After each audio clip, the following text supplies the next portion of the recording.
اعوذ باللہ من الشیطان الرجیم، بسم اللہ الرحمن الرحیم۔ تمام تعریف اس خداوند متعال کے لیے ہے جو تمام کائنات کا حاکم و مالک ہے۔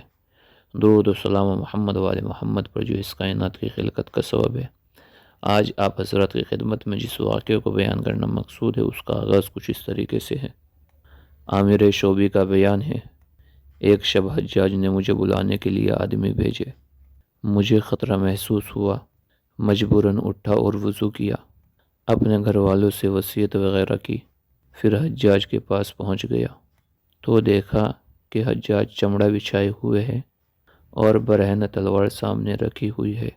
میں نے حجاج کو سلام کیا، اس نے میرے سلام کا جواب دیا، پھر بولا، ڈرو نہیں، میں نے تم کو آج رات سے کل ظہر تک کے لیے امان دی۔ پھر حجاج نے مجھ کو اپنے پہلو میں بٹھایا اور اس کے اشارے پر ایک شخص کو جو توق و سلاسل میں گرفتار تھا اس کو حاضر کیا گیا۔ حجاج نے مجھ سے کہا کہ یہ شیخ کہتا ہے حسن و حسین فرزند رسول ہے، یہ اپنی اس بات کو قرآن سے ثابت کرے گا ورنہ ابھی اس کی گردن اڑا دوں گا۔ میں نے کہا، اے امیر، پہلے اس کو توق و سلاسل سے آزاد کر دے، پھر اس سے ثبوت طلب کرنا تاکہ یہ آزاد ہو کر گفتگو کرے۔ میرے کہنے پر اس کو توق و سلاسل سے آزاد کر دیا گیا۔ میں نے دیکھا تو وہ سعید تھے، یہ دیکھ کر مجھے بڑا غم ہوا۔ میں نے دل میں کہا، بھلا سعید اس بات کو قرآن سے کیسے ثابت کریں گے؟ حجاج نے پھر کہا، سعید، تم نے جو کچھ کہا ہے اس کا ثبوت قرآن سے پیش کرو ورنہ میں ابھی تم کو قتل کرا دیتا ہوں۔ سعید نے کہا، اے حجاج، تھوڑی سی مہلت دے دو۔ حجاج تھوڑی دیر خاموش رہ کر بولا، قرآن سے دلیل پیش کرو۔ سعید نے کہا، بہتر ہے، اچھا سنو۔ اعوذ باللہ من الشیطان الرجیم، بسم اللہ الرحمن الرحیم۔ وَوَهَبْنَا لَهُ اسحاق وَيَعْقُوبَ وَكَذَلِكَ نَجْزِي الْمُحْسِنِينَ۔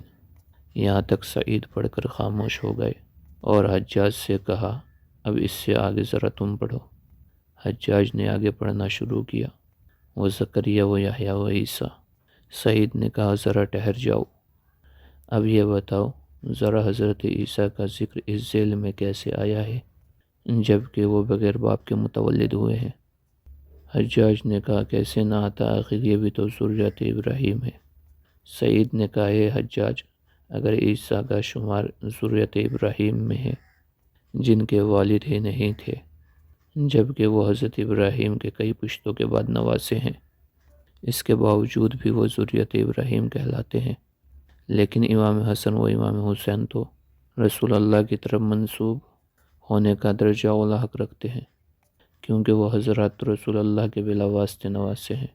یہ سن کر حجاج نے حکم دیا، سعید کو 10,000 دینار دیے جائے اور یہ مال ان کے ساتھ ان کے گھر تک پہنچا دیا جائے۔ پھر اس نے سعید کو رہا کیا اور واپس جانے کی اجازت دی۔ راوی کہتا ہے کہ میں سعید کی تلاش میں نکلا اور ان کو میں نے مسجد میں پایا۔